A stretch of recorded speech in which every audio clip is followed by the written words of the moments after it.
E falar de small caps talvez pode ser um pouco desanimador para algumas pessoas que não entendem muito bem e sempre vê as notícias ali mais por cima do caso, sem estudar a fundo essas empresas, né? Porque olha só, a gente tem um acumulado dos últimos 5 anos que investiu no Ibovespa, nas ações que replicam o Ibovespa, que são as ações mais negociadas da Bolsa de Valores, teve um crescimento de 24%, hoje somando 127 mil pontos.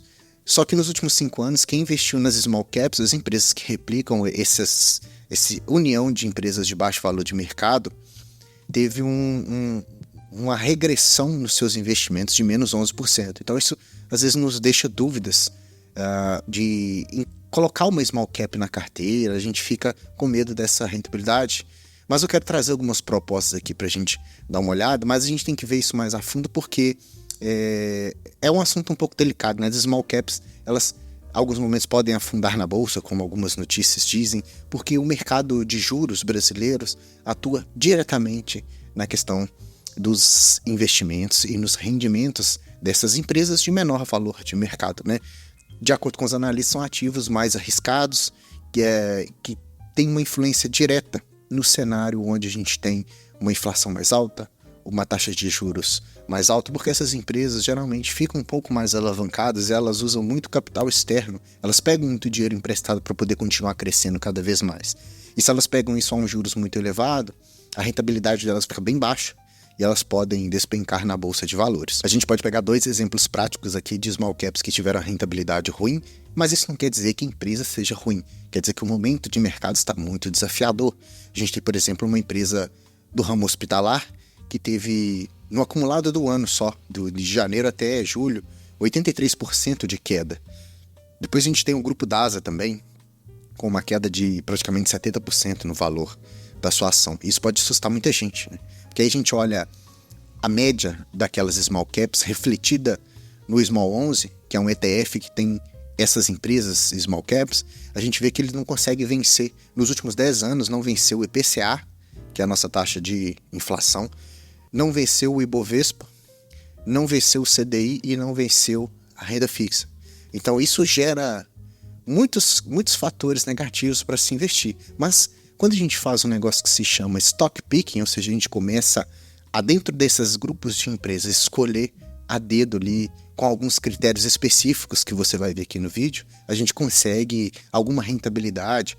Exemplificado aqui na tela, por exemplo, como a Marco Polo, que teve nos últimos 10 anos 150% de rentabilidade. O Banco ABC também é uma small cap com 245%. E a Sanepar também, com 398% de crescimento.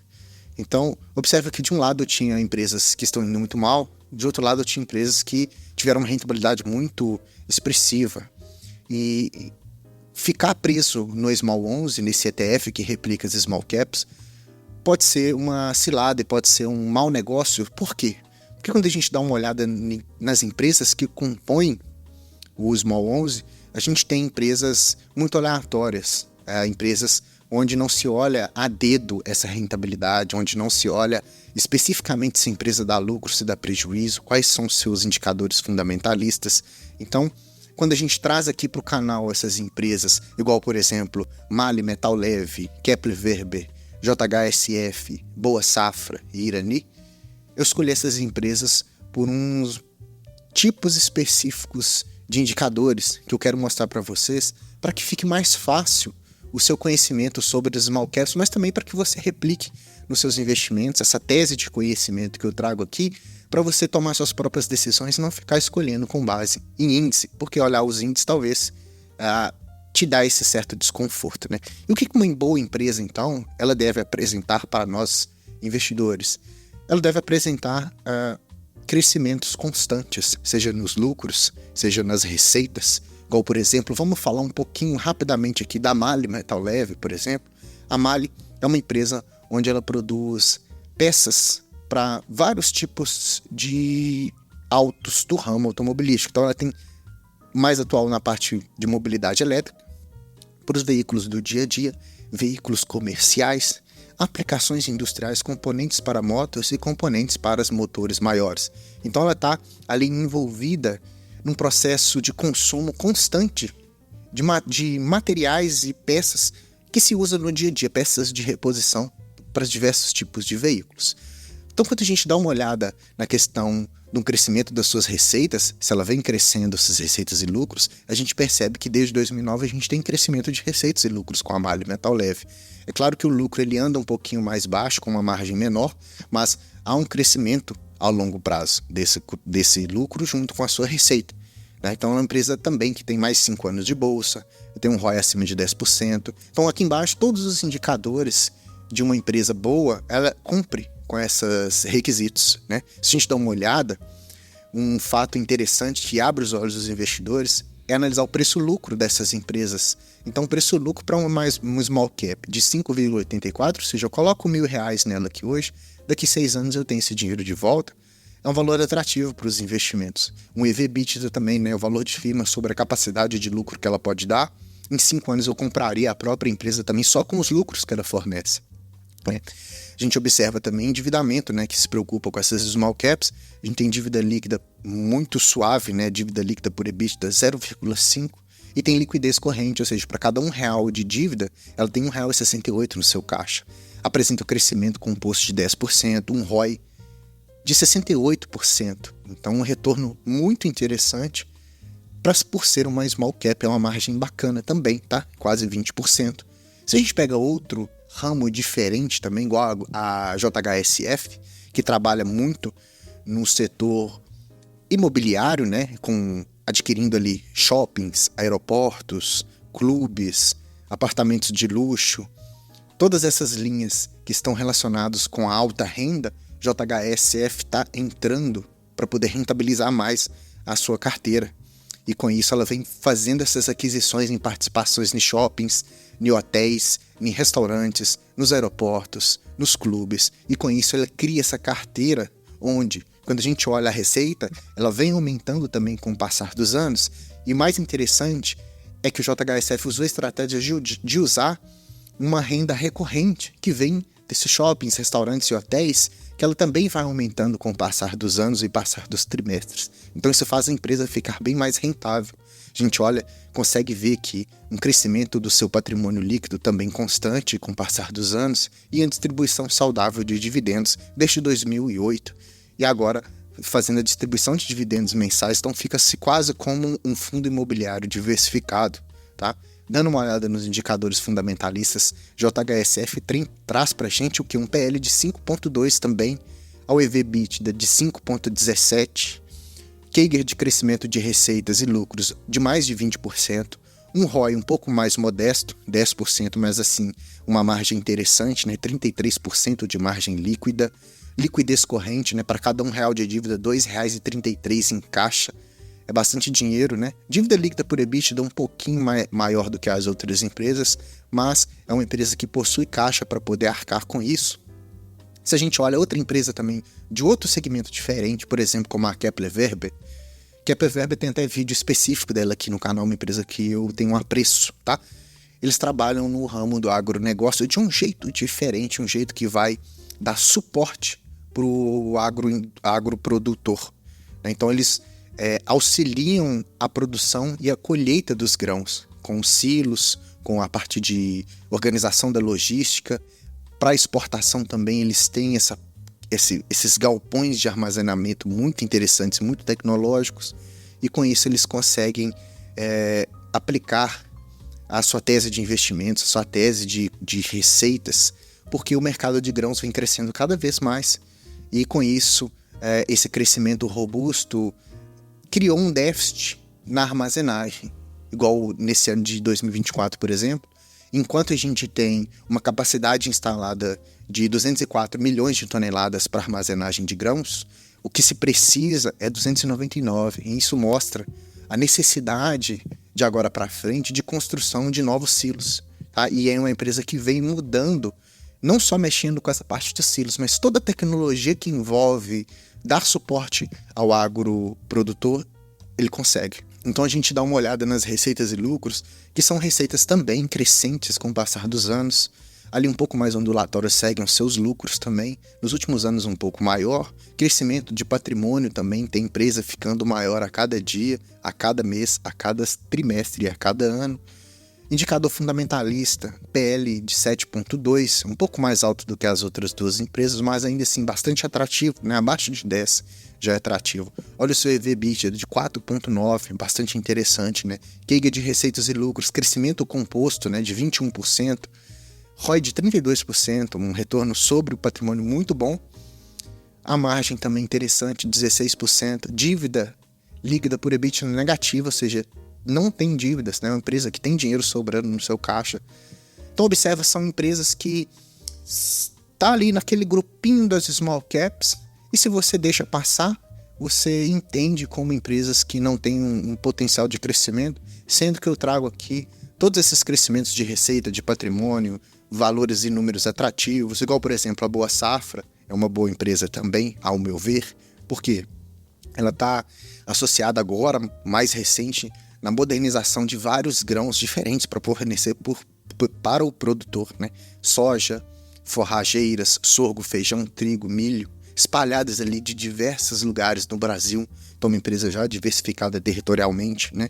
A gente vê uma certa ciclicidade nesse setor do agro, mas é uma ciclicidade que vem aumentando drasticamente as suas receitas e os lucros também. Tá? É uma empresa um pouquinho mais complicada de se analisar receitas e lucros por conta dessa ondulação constante, mas ela vem crescendo o seu patrimônio também com o passar dos anos. A empresa está ficando interessante. PL de 5,6 também, EV/EBITDA de 7, CAGR de crescimento de receitas e lucros 46%, o ROI de 35%, tá? Margem líquida 17%, né? Se vende R$100, sobra 17. A gente tem empresas varejistas que a margem é 1-2%, né? Então veja a diferença quando a gente trabalha com as empresas fazendo stock pick, né? Escolhendo a dedo cada uma delas. Para a gente fechar nossas escolhas aqui, a Irani, por exemplo, é uma empresa bem interessante do ramo de papel celulose e resinas, né? O que ela faz? A Irani, ela faz embalagens de papelão ondulado, folhas de papel para usar para embalagens de sacos, também utilizados ali muito no e-commerce, muito também utilizada na linha alimentícia, e as resinas, onde as indústrias usam bastante. Então, vende para aqui e vende para exportação também. Então, empresa bem interessante, diversificada também, tem várias fábricas, né, vários locais diferentes onde se produz matérias diferentes, tá? Crescimento constante da utilização do mercado por esse tipo de produto com que ela vende também. Então isso, e a gente fica de olho para ver se as perspectivas são positivas, né? Então a gente vê como ela vem crescendo na linha de papelão ondulado e na linha de papel. Então crescimento ali de 26% composto, né? A gente exemplifica isso olhando as receitas e lucros também, que vem crescendo com o passar dos anos. O patrimônio líquido também da empresa vem crescendo com o passar dos anos, né?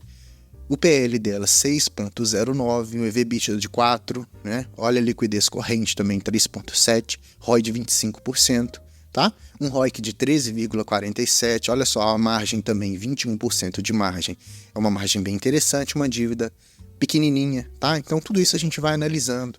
E se eu olho todas essas empresas, a MAHLE Metal Leve, a Kepler Weber, a Irani, a Boa Safra e a JHSF, e comparo nos últimos 3 anos, porque teve empresas de IPO recente aqui na nossa análise, a gente vê que todas venceram o índice das small caps.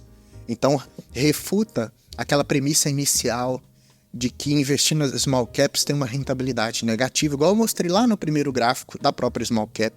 A gente teve a MAHLE Metal Leve, só nesses 3 anos rendeu 103% de rentabilidade. Então essas empresas, apesar dessa ciclicidade de sobe e desce na cotação, de deixar um pouco mais desconfortável a sua carteira, algumas delas, quando você faz o stock picking, analisando esses indicadores, você consegue entrar nessas small caps com uma certa segurança, porque são empresas que têm uma rentabilidade muito interessante. Então a gente viu aqui vários crescimentos, né? Por isso que eu trouxe essas empresas aqui, mas tem várias outras. Aqui eu não estou te influenciando a investir seu dinheiro nessas empresas. Eu estou te trazendo quais ferramentas que eu olhei para você escolher a sua empresa e olhar esses indicadores e ver se faz parte da sua tese de investimentos. Então o que eu tirei aqui como um resumo prático para a gente é que essas pequenas empresas crescem as receitas e lucros de forma anual, que elas possuem uma saúde financeira confortável com dívida controlada, negociando indicadores favoráveis, PL, EV/EBITDA, ROI e CAGR, tá? Que também ali, de quebra, distribuem dividendos de forma saudável. Então, o que nós fizemos? O que eu fiz aqui? Peguei parte dos meus investimentos pessoais e criei essa carteira do canal, que é só para small cap, só para essas 5 empresas, divididas igualmente entre elas.